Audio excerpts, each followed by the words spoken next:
Tão certo como vive o Senhor, Deus de Israel, presta atenção nessa frase, perante cuja face estou.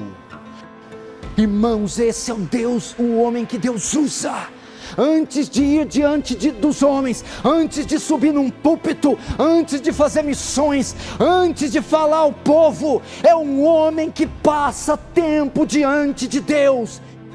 Homens de Deus são homens que se põem de joelhos, homens de oração. O que aconteceu com a oração nesse século? Porque a oração se divorciou da teologia, se divorciou da pregação, se divorciou da doutrina. Só se fala em doutrina, só se fala em PhD. Onde foi parar a oração? É por isso que os nossos púlpitos têm cabeças gordas e corações vazios. É por isso que a mensagem impressiona os ouvidos, mas não toca o coração, não transforma vidas, não salva pecadores. Porque a nossa geração de pregadores não são homens de oração, e falar de oração nesse tempo é legalismo. Mas veja os nossos pais, veja os puritanos, veja os reformadores, veja Edwards, veja Spurgeon, veja Lloyd Jones. Todos eram homens de oração. Comece por Moisés, sobe no Monte Sinai, fica 40 dias na presença de Deus. Sabe quando isso dá em hora? 960 horas na presença de Deus. Olhe para Josué, um homem que se colocava de joelhos. Olhe para Jeremias, não só se colocava de joelhos, mas era um profeta em lágrimas. A Bíblia diz que Deus ia matar o povo de Israel, e Moisés se coloca com o rosto em terra e roga. O hebraico diz que se contorcia. Deus então aplaca a sua ira em resposta à oração de Moisés. Veja Isaías, veja João Batista, e veio a palavra de João Batista quando estava no deserto, fazendo um severo jejum em oração. A Bíblia diz que Jesus ia ao monte e passava a noite inteira orando, e muitas vezes os seus discípulos estavam com ele. O homem que Deus usa é um homem de oração. A A.W. Tozer diz que Deus não se curvou à nossa pressa nervosa. Um homem que quer algo de Deus deve gastar muito tempo com ele em oração. Oração não tem sido praticada. A verdade é que os cristãos hoje nem sabem praticar esse ofício, esse elevado exercício. O que é orar, irmão? Orar nada mais é que entrar no santo dos santos. Meu irmão, véu adentro, cortina adentro.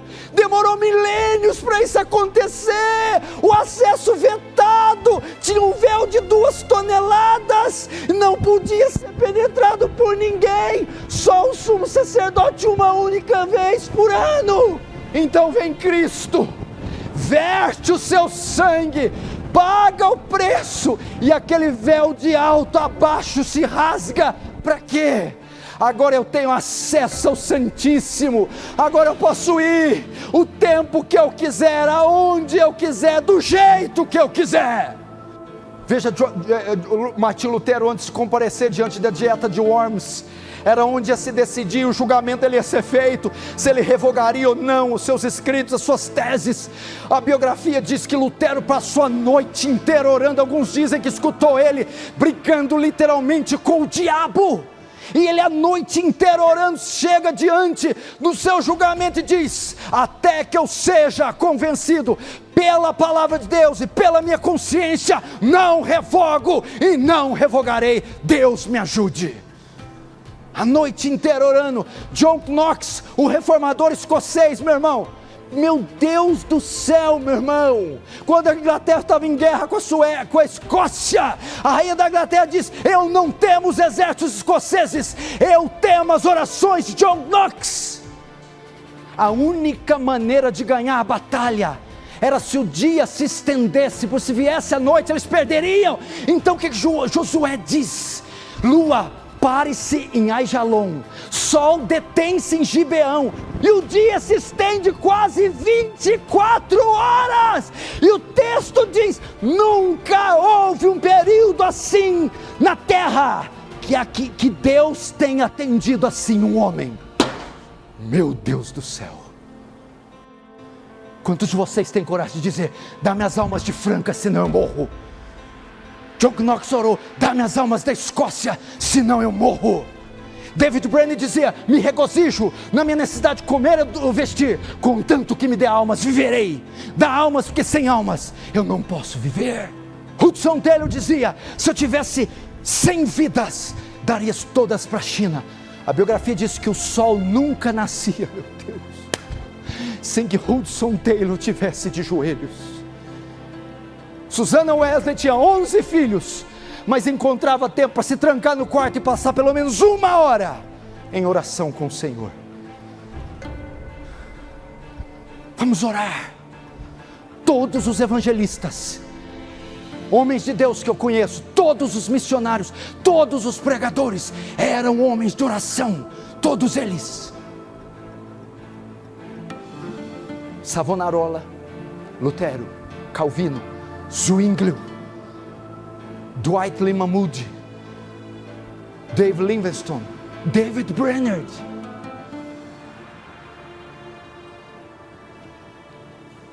Precisamos resgatar esse ofício. Vem cá, me diga uma coisa: você precisa de algum PhD para orar? Você precisa de diploma? Você precisa de família? Você precisa de beleza? O que você precisa de orar? Você não tem diploma, você não tem dinheiro, você não tem recursos, mas você sabe se colocar de joelhos. É uma prática, meu irmão, tão fácil que até uma criança pode exercitar, meu irmão. A terra está para conhecer uma igreja que se colocar de joelhos. Não há demônios, não há potestades que resistem uma igreja que ora, uma mulher que clama e chora pelos filhos. O que o teu quarto é? Sala de pornografia? Lanchonete, onde há farelos de lanche para todo lado? Tenda dos preguiçosos, onde você passa 8, 10, 12 horas? O que é? Ou é um santuário? Ou é um tabernáculo? Ou é um quarto de guerra? Eu me lembro de um homem pregando e subiu no púlpito e dizendo: eu não vim aqui essa noite batalhar com o diabo, eu já o venci no quarto do meu hotel, eu já o derrotei lá de joelhos. Eu estou falando do homem que Deus usa. Olha o termo que é usado por eles: o Deus perante cuja face estou. Eu ando com Deus, eu caminho com Deus, eu estou continuamente frente à sua face. Você sabe o que quer dizer a palavra serafins? Serafins é aqueles que ardem em chamas.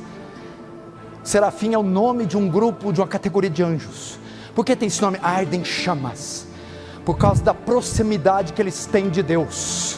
Eles estão tão próximos de Deus que aquele fogo, aquela luz não é deles. Aquela luz é reflexo da glória de Deus. Nós temos que ser como serafins, passar tanto tempo diante de Deus, a arder da sua presença, a nos inflamar da sua glória. Pastor, mas não está tudo nos decretos divinos, na soberania? Deus não move tudo conforme o seu beneplácito, a sua vontade? Claro, a oração está dentro dos decretos divinos. Deus cumpre os seus decretos através da oração. Jovens, e vocês? Vocês vão ser a geração Y. Será possível que vocês serão PhDs em mídias sociais? Será que vocês se empanturrarão de eletrônicos? Vocês não têm vergonha de Daniel na Babilônia com 16 anos? Botou o império de joelhos? Você não tem vergonha de Sadraque, Mesaque e Abednego? Que diante de uma ameaça de morte, ó rei, fica sabendo, diante da sua estátua não nos curvaremos.